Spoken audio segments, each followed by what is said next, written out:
లేకపోతే యువతల అల్ల కల్లో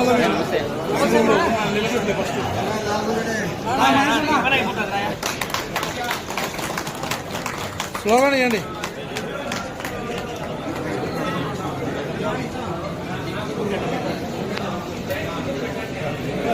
సార్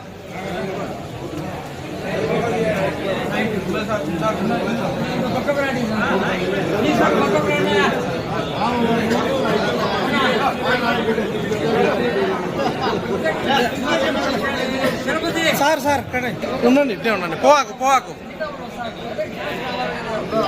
సార్.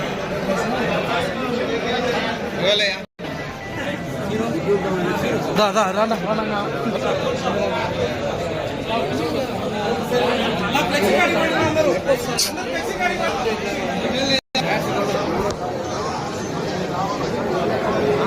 ఊరిగా మీరు కంట్రోల్ కూడా చేయలేరు.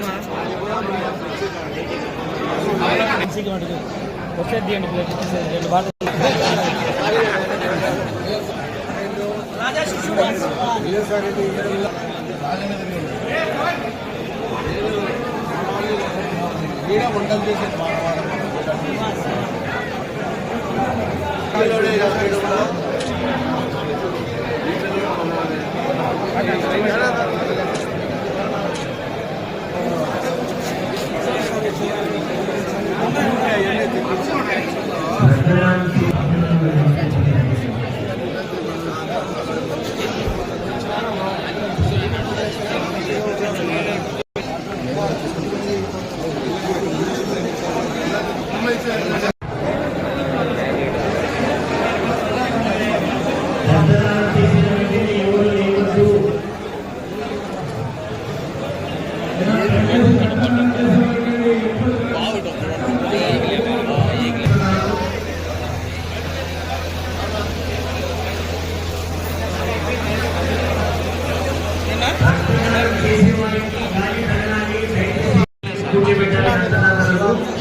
రక్తదాతలకు ఫ్రీగా ఉండాలి, రక్తదాతలకు గాలి ఆడాలి, దయచేసి క్రౌడ్ తగ్గాలి,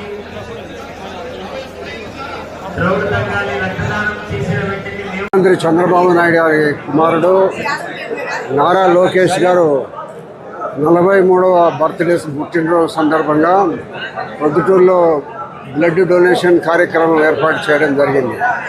లోకేష్ గారు యువగళం పేరుతో రాష్ట్రమంతా పర్యటించి సుమారు 226 రోజులు ప్రయాణం చేసి 3132 కిలోమీటర్లు ప్రయాణం చేయడం జరిగింది.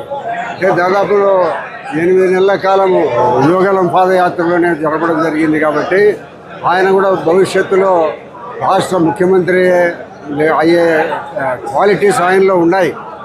ఎందుకంటే అందరూ ఇప్పుడు మేమందరము ఎమ్మెల్యేలు అయిన తర్వాత ఆయన దగ్గరికి పోతా ఆయన పనులు చేసే విధానంలో కానీ ప్రభుత్వం నడిపించే విధానంలో కానీ ఎంత చురుగ్గా అప్డేట్గా అప్పటికప్పుడు మాట్లాడి సమస్యలను పరిష్కరించి ఫైల్స్ను కూడా క్లియర్ చేసి త్వరగా కావాలని చెప్పి తొందరపెట్టి పనులు చేయిస్తుంటాడు. అటువంటి లోకేష్ గారికి జన్మదినం సందర్భంగా ప్రొద్దుటూరు పట్టణంలో బ్లడ్ బ్యాంక్ ఏర్పాటు బ్లడ్ ఇచ్చే కార్యక్రమాలు చేసి సుమారు 350 మంది బ్లడ్ డొనేషన్ ఇచ్చేదానికి ఈరోజు అందరూ వాలంటీర్గా రావడం జరిగింది. మరి లోకేష్ గారికి బర్త్డే సంబంధంగా ఇంత వాలంటీర్గా వాళ్ళు మేమిస్తామని వాళ్ళంతా వచ్చి పేర్లు రాయించినారు. కాబట్టి 350 నుంచి 400 వరకు ఈ బ్లడ్ డొనేషన్ ఇవ్వడం జరుగుతుంది. ఇదంతా గవర్నమెంట్ ప్రభుత్వ ఆసుపత్రికి మాత్రమే ఈ బ్లడ్ సప్లై చేస్తాం.